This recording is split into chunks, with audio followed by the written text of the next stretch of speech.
Everyone, welcome back to my channel. I hope you all are doing well. I know मैं बहुत time बाद video record कर रही हूँ, बट अब से आप लोगों के लिए रेगुलर वीडियोस आएंगी हर ऑल्टरनेट डे, ताकि आप एस्ट्रोलॉजी सीखते रहें और अपने चार्ट्स पर अप्लाई कर सकें। ये जो वीडियोस आएंगी वो थोड़ी शॉर्ट टाइम पीरियड की होंगी, ताकि आपको कम टाइम इन्वेस्ट करना पड़े और आप उनसे मैक्सिमम आउटपुट ले सकें।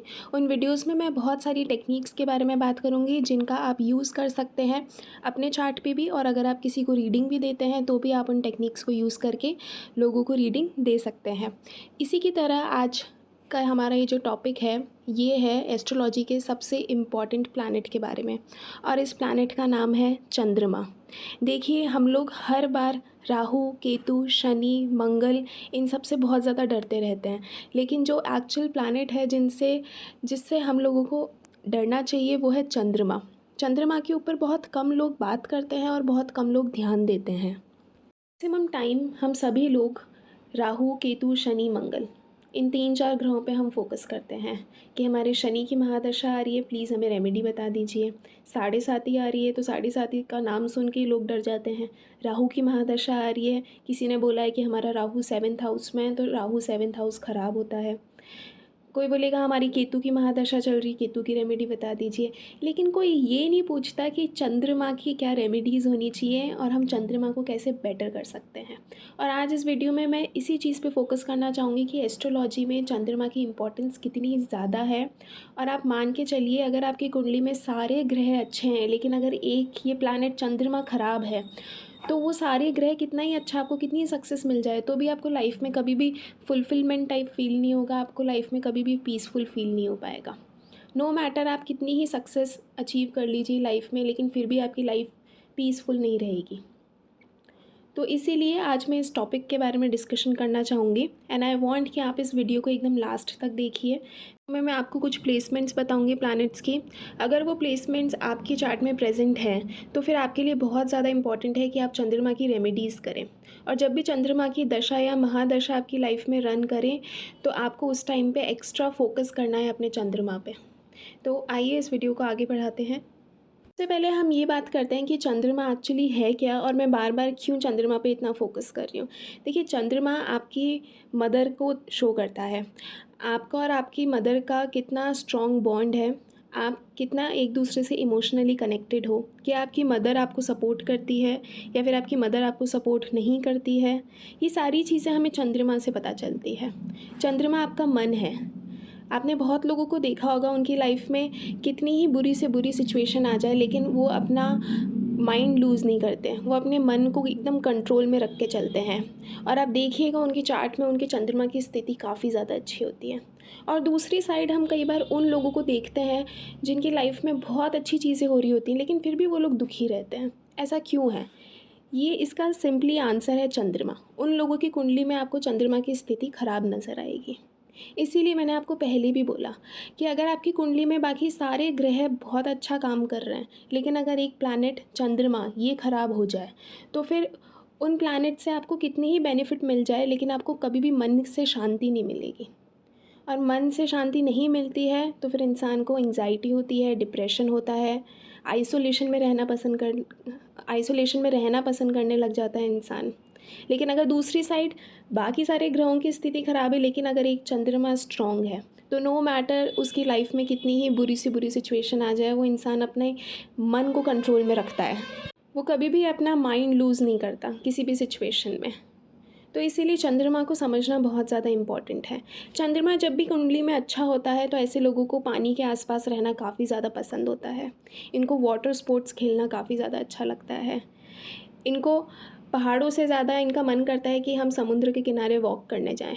लेकिन अगर यही किसी की कुंडली में चंद्रमा ख़राब हो तो उनको पानी से डर लगता है, उनको फोबिया होता है, क्योंकि चंद्रमा जल को भी रिप्रेजेंट करता है। तो इसीलिए चंद्रमा को समझना काफ़ी ज़्यादा इम्पॉर्टेंट है। अगर आपको ट्रैवल करना है, अगर आपको घूमना है तो उसके लिए भी आपकी कुंडली में चंद्रमा का अच्छा होना ज़रूरी है। मान लीजिए आप कहीं ट्रैवल करने जा रहे हैं और सब कुछ अच्छा अच्छा चल रहा है लेकिन फिर भी आपको वो मन से शांति नहीं मिल रही है, आपके ट्रैवल में कुछ ना किसी प्रकार की दिक्कतें आ रही हैं, तो उसमें भी हम चंद्रमा को कंसिडर करते हैं। आप देखिए, जो लोग बहुत ज़्यादा ट्रैवल करते हैं और ट्रैवल करके उनके मन को शांति मिलती है। उन लोगों की कुंडली में चंद्रमा की स्थिति और 12वें घर की स्थिति काफ़ी ज़्यादा अच्छी होती है। तो इसीलिए चंद्रमा के बहुत सारी सिग्निफिकेशंस हैं और ये सिग्निफिकेशंस हमारी लाइफ के लिए बहुत ज़्यादा इम्पॉर्टेंट है। चंद्रमा एक फ्लक्चुएटिंग नेचर को भी शो करता है, इसीलिए जिनका भी चंद्रमा स्ट्रांग होता है वो अगर स्टॉक मार्केट और इनमें इन्वेस्ट करते हैं तो उनको बहुत प्रॉफिट मिलता है। लेकिन अगर यही चंद्रमा ख़राब हो जाए तो फिर उनको लॉसेस होने के चांसेस बन जाते हैं। ऑल्दो कुंडली में बाकी सारी प्लेसमेंट्स को भी देखना बहुत ज़्यादा इम्पॉर्टेंट है, बट चंद्रमा इस चीज़ में बहुत बड़ा रोल प्ले करता है। तो इसीलिए हमें चंद्रमा को समझना इम्पॉर्टेंट है। अब आगे मैं कुछ ऐसी कंडीशंस के बारे में बात करूँगी जिनको आप अपने चार्ट पे अप्लाई करके देख सकते हैं। सबसे पहला जो प्लेसमेंट है वो है शनि और चंद्रमा का। देखिए, अगर आपकी कुंडली में शनि और चंद्रमा का कंजंक्शन है या फिर शनि और चंद्रमा एक दूसरे के ट्राइन में बैठे हैं तो फिर यहाँ पे आपके लिए चंद्रमा की रेमेडीज़ करना बहुत ज़्यादा इम्पॉर्टेंट हो जाता है। सबसे पहले हम इस कंजंक्शन को समझने की कोशिश करेंगे या फिर इस ट्राइन के कनेक्शन को समझने की कोशिश करेंगे। देखिए, जब भी दो प्लैनेट आपस में कंजंक्ट होते हैं, मतलब कंजंक्शन में आते हैं या फिर ट्राइन के कनेक्शन में आते हैं, तो यहाँ पे दो प्लैनेट्स आपस में एनर्जी को एक्सचेंज करते हैं। तो उसी तरह अगर शनि और चंद्रमा एक दूसरे के साथ हैं तो फिर ये आपस में अपनी एनर्जी को एक्सचेंज करेंगे। मतलब चंद्रमा का प्रभाव शनि पे भी पड़ेगा और शनि का प्रभाव चंद्रमा पे भी पड़ेगा, और इन दोनों की ही एनर्जी एकदम ऑपोजिट है। जहाँ शनि को लोनलीनेस पसंद है, आइसोलेशन पसंद है, शनि चाहता है कि आप पूरे दिन काम करें, आप कर्म करें, उसके बाद आपको फल की प्राप्ति होगी। शनि का इमोशंस से कोई लेना देना नहीं है। वहीं अगर हम चंद्रमा की बात करें तो चंद्रमा एक काफ़ी ही ज़्यादा सॉफ्ट प्लैनेट है। चंद्रमा हमें आपके इमोशंस के बारे में बताता है, हमें आपके और आपके मदर के रिलेशन के बारे में बताता है, और चंद्रमा एक ऐसा प्लैनेट है जिसको आइसोलेशन नहीं पसंद। तो जब इतनी ऑपोजिट एनर्जीज़ आपस में एक दूसरे के साथ आती हैं तो फिर वहाँ पे कॉन्फ्लिक्ट क्रिएट होता है। तो इसीलिए हमें इस एनर्जी को बैलेंस आउट करना काफ़ी ज़्यादा ज़रूरी है। जिनके भी चार्ट में ऐसी प्लेसमेंट होती है, शनि और चंद्रमा का कनेक्शन या फिर ट्राइन में आपस में कोई संबंध होता है, तो फिर यहाँ पे ऐसे लोगों को अकेला रहना काफ़ी ज़्यादा पसंद होता है। ये लोग अकेले में बैठ के काम कर सकते हैं, इनको आइसोलेशन पसंद होता है। ये अपनी मदर से इतना ज़्यादा इमोशनली कनेक्टेड फील नहीं करते, और इन्हीं सब चीज़ों की वजह से इनका चंद्रमा और ज़्यादा ख़राब होता जाता है। और फिर एक स्टेज आती है लाइफ में जब इनको लोगों की ज़रूरत होती है बट लोग इनके पास नहीं होते, क्योंकि ये शुरू से ही अकेले काम करते आए हैं। इनको ये चाहिए कि मुझे मेरा काम दे दो और मुझे एक कमरे में लॉक कर दो, मैं अकेले बैठ के अपना काम कंप्लीट कर दूंगा या कर दूंगी। लेकिन अगर यही इनको 8-10 लोगों के साथ बिठा दे तो फिर ये अच्छे से काम नहीं कर पाते, क्योंकि शनि को आइसोलेशन पसंद है। शनि का ये नेचर है कि हमें आइसोलेशन में काम करना पसंद है, और इसी चीज़ की वजह से ये अपने इमोशंस कभी भी किसी के साथ शेयर नहीं कर पाते। इनको अपने इमोशंस को शेयर करने में काफ़ी ज़्यादा दिक्कत होती है। इवन अगर ये शेयर करने का ट्राई करें तो इनके मुंह से वर्ड्स ही नहीं निकलते कि हम किस तरह से सामने वाले पर्सन को हमारी प्रॉब्लम एक्सप्रेस करें। और इसीलिए हमें यहाँ पे शनि की जो एनर्जी है उसको कम करना है और चंद्रमा की एनर्जी को ज़्यादा बढ़ाना है अपनी लाइफ में, क्योंकि ये बहुत ज़्यादा इम्पॉर्टेंट है। और ऐसे लोगों का डिप्रेशन में जाने के चांसेस काफ़ी ज़्यादा हाई होते हैं। आपके चार्ट में ये कंजंक्शन है, ये ट्राइन कनेक्शन है शनि और चंद्रमा का, तो आपके लिए बहुत इम्पॉर्टेंट है कि आप आइसोलेशन में रहना बंद कर दीजिए। मैंने सैटर्न की भी कुछ रेमेडीज़ बताई थी, मैंने उसमें भी सेम बात बताई थी कि अगर आपको सैटर्न का इफ़ेक्ट कम करना है और चंद्रमा का इफ़ेक्ट ज़्यादा लाना है अपनी लाइफ में और इस कंजंक्शन को पॉजिटिवली यूज़ करना है, तो आप आइसोलेशन में रह के काम करना बंद करिए। आप जाइए, आप लोगों से बात करिए। आपको शुरू में बहुत दिक्कत होगी लोगों से बात करने में, लोगों से खुद को एक्सप्रेस करने में, बट आपको वो करना पड़ेगा ताकि आप अपने शनि का जो नेगेटिव इफ़ेक्ट है उसको कम कर सकें और आप अपने चंद्रमा को एनर्जी दे सकें। तो ये चीज़ आपके लिए बहुत ज़्यादा इम्पॉर्टेंट है। अब शनि क्या है? शनि आपका प्रोफेशन है, शनि आपका कर्म है, और चंद्रमा आपका मन है। चंद्रमा ट्रैवल को भी शो करता है। तो ऐसे लोगों को हमेशा वही प्रोफेशन करना चाहिए जो उनको अच्छा लगता हो मन से। उनको किसी और के प्रेशर में आके कोई भी प्रोफेशन नहीं करना चाहिए, नहीं तो वो कभी भी खुश नहीं रह पाएंगे अपनी लाइफ में। तो इसीलिए अगर आपके चार्ट में ये कंजंक्शन है तो आप उसी प्रोफेशन में जाइए जहाँ पे आपका मन सैटिस्फाई फील करता है।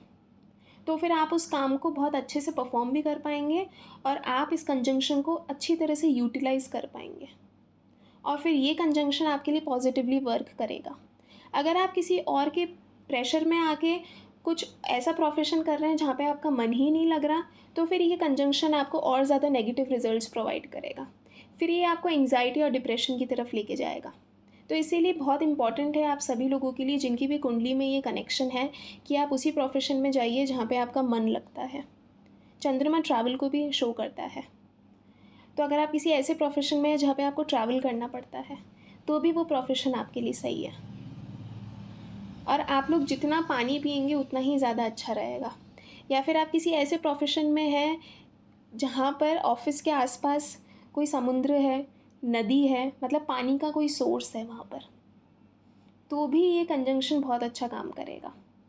और आप जितना अपनी मदर के साथ क्लोज़ रहेंगे, आप जितना अपना रिलेशन अपनी मदर के साथ अच्छा बना के रखेंगे, तो आपके प्रोफेशन में भी उतनी ही ज़्यादा प्रोग्रेस होगी। अब प्रोफेशन में इसीलिए बोल रही हूँ बार बार क्योंकि शनि कर्म कारक है। शनि को प्रोफेशन से मतलब है, शनि को काम से मतलब है। तो हमें इन दोनों ही एनर्जी को आपस में जोड़ के और फिर हमें हमारा काम करना है ताकि ये कंजंक्शन हमें पॉजिटिव रिजल्ट्स प्रोवाइड करें।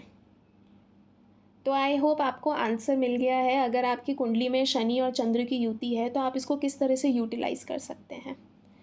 अब हम हमारे नेक्स्ट प्लेसमेंट के बारे में बात करेंगे। जो नेक्स्ट जिसके बारे में हम बात करेंगे वो है चंद्रमा और राहु का कंजंक्शन, चंद्रमा और राहु का कनेक्शन। देखिए, अगर आपकी कुंडली में चंद्रमा और राहु आपस में कंजंक्शन में है या फिर आपस में ट्राइन के कनेक्शन में है, तो राहु को समझना बहुत ज़्यादा इम्पॉर्टेंट है। देखिए, राहु क्या है? राहु एक इल्यूजन क्रिएट करता है। राहु हर एक चीज़ को एक्सपैंड कर देता है। राहु एक्सपेंशन का कारक है। अगर आपकी लाइफ में कुछ नेगेटिव हो रहा है तो राहु उसको अलग ही लेवल पे एक्सपैंड कर देगा आपके थॉट्स में। ठीक है, भले ही वो चीज़ रियलिटी में इतनी ज़्यादा नहीं हो रही, लेकिन वो आपके थॉट में एक एक्सपेंशन लेकर आ जाता है। और इसी वजह से चंद्रमा और राहु का जो कनेक्शन होता है उसको इतना ज़्यादा अच्छा नहीं माना जाता, क्योंकि चंद्रमा, जैसे कि मैंने आपको पहले बताया, कि मन का कारक है। तो मन में अगर कोई भी नेगेटिव थॉट आता है तो राहु उसको भी एक्सपैंड कर देता है, और मन में अगर कोई पॉजिटिव थॉट आता है तो भी राहु उसको एकदम से एक्सपैंड कर देता है। तो राहु एक इल्यूजन क्रिएट करता है और एक्सपेंशन का कारक है। बहुत सारे लोगों को देखा होगा जो कि बहुत ज़्यादा डे ड्रीमिंग करते हैं। ठीक है, वो सोचते रहेंगे किसी काम के बारे में। वो ये सोचेंगे कि हाँ, हम ये काम कर लेंगे तो फिर हम आगे ये बन जाएंगे, हमारे पास ये आ जाएगा, हमारे पास इतना पैसा आएगा। लेकिन वो एक्चुअली में प्रेजेंट कंडीशन में रह नहीं पाते, वो प्रेजेंट थॉट के साथ रह नहीं पाते कि अभी हमें हमारा कर्म करना है और उसके बाद हम रिज़ल्ट के बारे में देखेंगे, बट एटलीस्ट पहले हम हमारा कर्म करें। तो राहु उनको मेंटली इस तरह से परेशान करने की कोशिश करता है। ऐसे लोग क्या होते हैं, अचानक से एकदम खुश हो जाएंगे और फिर एकदम से दुखी हो जाएंगे। इस चीज़ का कारण भी राहु ही है। तो हमें इस चीज़ को बैलेंस करना बहुत ज़्यादा ज़रूरी है। आपने ऐसे लोग देखे होंगे जिनकी लाइफ में ज़रा सा भी कुछ बुरा होता है तो वो उस चीज़ को अपने माइंड में इतना बड़ा बना लेते हैं कि वो उनको एंग्जाइटी होने लग जाती है। और अगर उनकी लाइफ में ज़रा सा भी कुछ अच्छा होता है तो वो उस चीज़ को भी इतना एक्सपैंड कर देते हैं कि वो बहुत ज़्यादा खुश होने लग जाते हैं। तो एक न्यूट्रल सिचुएशन इन लोगों की लाइफ में नहीं रहती है इमोशंस के बेसिस पर। या तो ये लोग बहुत ही ज़्यादा खुश रहेंगे या फिर ये लोग बहुत ही ज़्यादा दुखी रहेंगे। कई बार ये लोग अपनी लाइफ में, अपने माइंड में इतनी सारी चीज़ें क्रिएट कर लेते हैं, लेकिन जो रियलिटी होती है लाइफ की वो उस चीज़ से काफ़ी ज़्यादा डिफरेंट होती है। बार इन लोगों के साथ क्या होता है कि इनकी लाइफ में बाहर सिचुएशन काफ़ी अलग चल रही होती है, लेकिन अपने माइंड में ये अलग ही इमेज क्रिएट करके चलते हैं। और जैसा ये अपने माइंड में सोच लेते हैं तो वो उसी पर्सपेक्टिव से अपनी प्रेजेंट रियल लाइफ को भी जज करने लग जाते हैं, जबकि बाहर ऐसा कुछ हो नहीं रहा होता। लेकिन जस्ट बिकॉज उनने अपनी माइंड में ऐसी चीज़ें क्रिएट कर ली तो वो हर किसी को उसी पर्सपेक्टिव से देखने लग जाते हैं। और इस चीज़ की वजह से फिर इनको एंग्जाइटी होती है, इनको डिसीजन लेने में काफ़ी दिक्कत होती है। इनको नहीं समझ आता इतना इजीली कि क्या चीज़ इनके लिए वर्क करेगी, क्या चीज़ वर्क नहीं करेगी, क्योंकि राहु यहाँ पे इल्यूजन क्रिएट कर देता है। ऐसी चीज़ें ये लोग सोचते हैं जिनका रियलिटी से दूर दूर तक कोई लेना देना ही नहीं है। और इसी वजह से कई बार क्या होता है, ये अपनी लाइफ में गलत लोगों पे भी ट्रस्ट कर लेते हैं। और फिर उस चीज़ की वजह से इनको लाइफ में और ज़्यादा प्रॉब्लम क्रिएट होती है। तो आप समझ रहे हैं कि इसीलिए चंद्रमा की इम्पोर्टेंस इतनी ज़्यादा है एस्ट्रोलॉजी में, कि चंद्रमा आपकी कुंडली में किस ग्रह के साथ बैठा है और चंद्रमा को किस टाइप की एनर्जी मिल रही है। अब मैंने चंद्रमा को मदर भी बताया है, तो जिनका भी राहु और मून का कंजंक्शन होता है, राहु और मून का ट्राइन होता है, इनका और इनकी मदर का जो रिलेशनशिप होता है वो इतना ज़्यादा अच्छा नहीं होता। ये लोग इमोशनल लेवल पे इतना ज़्यादा कनेक्टेड फील नहीं करते, या फिर इनकी मदर की लाइफ में काफ़ी ज़्यादा स्ट्रगल होता है, या फिर इनकी मदर भी मेंटली काफ़ी ज़्यादा परेशान होती हैं। और जिन भी लोगों का चंद्रमा और राहु एक साथ होता है, इनको फाइनेंशियली रिस्क लेने से बचना चाहिए, जितना पॉसिबल हो उतना, क्योंकि राहु इल्यूजन क्रिएट करता है, चंद्रमा फ्लक्चुएशन शो करता है। तो जब भी आपकी कुंडली में राहु और चंद्रमा का ट्राइन कनेक्शन है या फिर कंजंक्शन है, तो इन लोगों को फाइनेंशियली रिस्क लेने से हमेशा बचना चाहिए, ऐसी चीज़ें अवॉइड करनी चाहिए। चंद्रमा और राहु को ठीक करने का एक ही रेमेडी है, और ये रेमेडी बहुत इम्पॉर्टेंट है, और अगर आपके चार्ट में ये कॉम्बिनेशन है तो आपके लिए बहुत इम्पॉर्टेंट है कि आप ये चीज़ प्रैक्टिस करिए। आप लोग को डेली बेसिस पे मेडिटेशन करने की बहुत ज़्यादा नीड है। देखिए, आप मेडिटेशन करते हैं, आप थॉट्स को कंट्रोल में लाते हैं, तो चीज़ें ऑटोमेटिकली आपकी लाइफ में जो प्रेजेंट कंडीशन है आप उसको समझ पाते हैं और उस अकॉर्डिंग एक्ट कर पाते हैं। तो आप सभी के लिए, जिनका भी ये कंजंक्शन है, उनके लिए मेडिटेशन करना इज़ असेंशियल, बहुत ज़्यादा इम्पॉर्टेंट है। आप मेडिटेशन नहीं करेंगे तो आपका ये जो माइंड में जो इल्यूजन क्रिएट हो चुका है, जो बाहर जो दुनिया है उनके लिए जो पर्सपेक्टिव क्रिएट हो चुका है लोगों के लिए। देखिए क्या होता है, जब भी कंजंक्शन होता है ना, तो अगर आप ये सोच लेंगे ना कि सामने वाला इंसान बहुत अच्छा है, तो फिर चाहे से सामने वाला इंसान आपके लिए कोई ख़राब चीज़ कर रहा हो, आपको हर्ट करने की कोशिश कर रहा हो, लेकिन आप अपने माइंड के पर्सपेक्टिव से देखेंगे तो आपको वो अच्छा ही नज़र आएगा। और यहाँ फिर इन लोगों के साथ धोखा हो जाता है। और यही अगर मैं उल्टा कर दूं कि अगर आपने किसी के लिए माइंड में ऑटोमेटिकली एक नेगेटिव पर्सपेक्टिव क्रिएट कर लिया, कुछ ऐसा सोच लिया कि वो पर्सन आपको पसंद नहीं आ रहा, तो नो मैटर वो पर्सन आपके लिए कितना ही अच्छा कुछ कर ले, आप उस पर्सन के लिए नेगेटिव ही सोचेंगे। तो इसीलिए आपको अपने थॉट्स को कंट्रोल करना बहुत ज़रूरी है, और थॉट्स को कंट्रोल करने का एक ही पाथ है, वो है मेडिटेशन। मेडिटेशन करिए, दिन में 2 टाइम करिए, स्पेशली रात को सोने से पहले तो ज़रूर करिए मेडिटेशन, ताकि रात के टाइम भी हम सबका ब्रेन एक्टिव रहता है, तो वो धीरे धीरे आपके थॉट्स को अलाइन करेगा। तो आपको दिन में 2 बार एटलीस्ट आपको मेडिटेशन प्रैक्टिस करनी है, और आप जितना पानी पी सके उतना पानी पिए। तो ये 2 रेमेडीज़ हैं जो आपको रेगुलर बेसिस पे परफॉर्म करनी है, और आप अपनी मदर से जितना क्लोज़ रहेंगे, जितना उनकी बातें सुनेंगे, उनकी मदद करेंगे, तो ऑटोमेटिकली आपका चंद्रमा भी अच्छा होता जाएगा। बात करेंगे चंद्रमा और केतु के बारे में। देखिए, अगर आपकी कुंडली में चंद्रमा और केतु का कंजंक्शन है, या फिर चंद्रमा और केतु का ट्राइन कनेक्शन है, तो फिर आपको यहाँ पे चंद्रमा को बैलेंस आउट करना बहुत ज़्यादा इम्पॉर्टेंट है। देखिए, चंद्रमा और केतु दोनों ही ऑपोजिट एनर्जीज़ को शो करता है, लेकिन ये जो कंजंक्शन है इसको आप बहुत इजीली सॉल्व कर सकते हैं, इसको आप बहुत इजीली बैलेंस कर सकते हैं। बट इससे पहले हम ये समझते हैं कि केतु क्या शो करता है और चंद्रमा क्या शो करता है। देखिए, केतु एक ऐसा प्लैनेट है जो कि डिटैचमेंट को शो करता है। केतु नहीं चाहता आप इस पूरी लाइफ में किसी से भी अटैच्ड फील करें। केतु वांट्स कि आप एक सर्टेन लेवल पे डिटैचमेंट प्रैक्टिस करें। केतु आइसोलेशन को शो करता है, केतु स्पिरिचुअलिटी को शो करता है, केतु हीलिंग साइंस को भी शो करता है, और योगा और ध्यान ये भी केतु के डोमेन में आते हैं। लेकिन अगर हम दूसरी साइड चंद्रमा की बात करें, तो चंद्रमा इमोशनल प्लैनेट है। चंद्रमा को इमोशंस पसंद है। चंद्रमा वांट्स कि हाँ, कोई मेरे पास आए, मेरे साथ बैठे और मेरे साथ बात करे, ताकि वो मन अच्छा रहे, मन को शांति मिले। लेकिन दूसरी साइड केतु क्या बोलता है, केतु को डिटैचमेंट चाहिए। तो यहाँ पे जब 2 ऑपोजिट एनर्जी आपस में मिलती हैं तो कॉन्फ्लिक्ट क्रिएट होता है। लेकिन ये जो कंजंक्शन है इसको सॉल्व करना बहुत ईजी है। देखिए, अगर आपकी कुंडली में चंद्रमा और केतु का कंजंक्शन है, या फिर ट्राइन में आपस में कोई कनेक्शन है, तो आप लोग अगर स्पिरिचुअलिटी प्रैक्टिस करें, आप ये जो स्पिरिचुअल गुरु होते हैं उनको अगर आप डेली बेसिस पे सुने, वो जो बताते हैं आप वो चीज़ें अपनी लाइफ में अप्लाई करें, तो ये कंजंक्शन फिर आपको बहुत अच्छे रिजल्ट्स प्रोवाइड करेगा।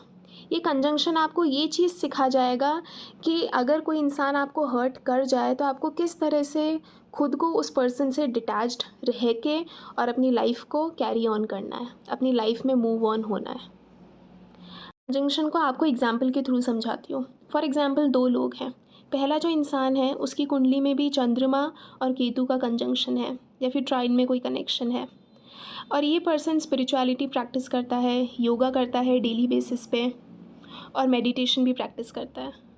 तो मान लीजिए अगर फ्यूचर में इन केस इस पर्सन का ब्रेकअप होता है तो ये पर्सन बहुत इजीली उस चीज़ को गो थ्रू कर जाएगा, बहुत इजीली उस चीज़ से मूव ऑन कर जाएगा और उस सिचुएशन से बाहर आ जाएगा, क्योंकि इस पर्सन ने केतु की डोमेन में जो भी चीज़ें आती हैं उसको ऑलरेडी अपनी लाइफ में इंक्लूड कर रखा है। तो इसको उस पर्सन से डिटैच्ड होने में टाइम नहीं लगेगा। और दूसरी साइड अगर दूसरा पर्सन जिसके चार्ट में चंद्रमा और केतु का कंजंक्शन है और वो पर्सन ना तो स्पिरिचुअलिटी में है, ना ही योगा में है, ना ही मेडिटेशन में है, और इन फ्यूचर अगर इस पर्सन का ब्रेकअप होता है तो ये पर्सन फिर उस ब्रेकअप से मूव ऑन करने में बहुत टाइम लगाएगा एंड हो सकता है इस पर्सन को एंग्जाइटी, डिप्रेशन, ये सारी चीज़ें भी फेस करनी पड़े। तो इसीलिए आपको कंजंक्शन को समझना बहुत ज़्यादा ज़रूरी है। मैंने इसीलिए बोला कि चंद्रमा एक बहुत ही इम्पॉर्टेंट प्लैनेट है, क्योंकि आपके मन ने अगर सोच लिया कि मुझे इस चीज़ से बाहर आना है, और अगर आपकी कुंडली में चंद्रमा केतु का कंजंक्शन है तो आपको इस चीज़ को समझना पड़ेगा कि मेरा चंद्रमा केतु के साथ है, तो मुझे इन दोनों एनर्जीज़ के साथ एक्शन लेना है, इन दोनों एनर्जीज़ को समझ के अपनी लाइफ को आगे प्रोसीड करना है। क्योंकि आपको ये कंजंक्शन मिला है तो किसी कारणवश मिला है, और आपके ऊपर है कि आप इस कंजंक्शन को किस तरह से यूटिलाइज़ करना चाहते हैं। मैंने आपको दोनों एग्जाम्पल्स दिए। तो ऐसा नहीं है कि अगर आपका चंद्रमा केतु के साथ है तो वो ख़राब ही रिज़ल्ट देगा हर बार, ऐसा नहीं है। लेकिन अगर आप केतु के डोमेन को भी यूज़ करें और चंद्रमा के डोमेन को भी यूज़ करें तो फिर आप देखिए आपकी लाइफ कितनी ज़्यादा सॉर्ट आउट हो जाती है। इसलिए अगर आपके चार्ट में चंद्रमा और केतु का कंजंक्शन है तो प्लीज़ स्पिरिचुअलिटी प्रैक्टिस करिए, योगा करिए, ध्यान लगाइए, स्पिरिचुअल गुरु से मिलिए, ताकि आपको और भी चीज़ें समझ आए लाइफ के बारे में, और डिटैचमेंट प्रैक्टिस करिए। मैं ये नहीं बोल रही कि आप सबसे डिटैच्ड होके बैठ जाएं, बट यू शुड नो कि हाँ, मुझे एक थोड़ा सा डिटैचमेंट रखना है ताकि इन फ्यूचर आप किसी भी चीज़ से हर्ट ना हो। That's it guys, I hope आपको ये वीडियो अच्छा लगा होगा। अब से हर ऑल्टरनेट डे मैं आपके लिए इसी टाइप के वीडियोस लेकर आऊँगी ताकि आप कम समय में मैक्सिमम चीज़ें सीख पाएँ। और अगर आज वाले प्लेसमेंट्स आपके चार्ट में प्रेजेंट हैं तो आई वांट आप रेमेडीज़ प्रैक्टिस करें और आपको 2-3 मंथ्स में आपको अच्छे रिजल्ट्स मिलने लग जाएंगे। अगर आपको ये वीडियो अच्छा लगा हो then don't forget to subscribe this channel and do let me know in the comment section अगर आपको कोई भी डाउट हो इस वीडियो के regarding. I will see you in the next one.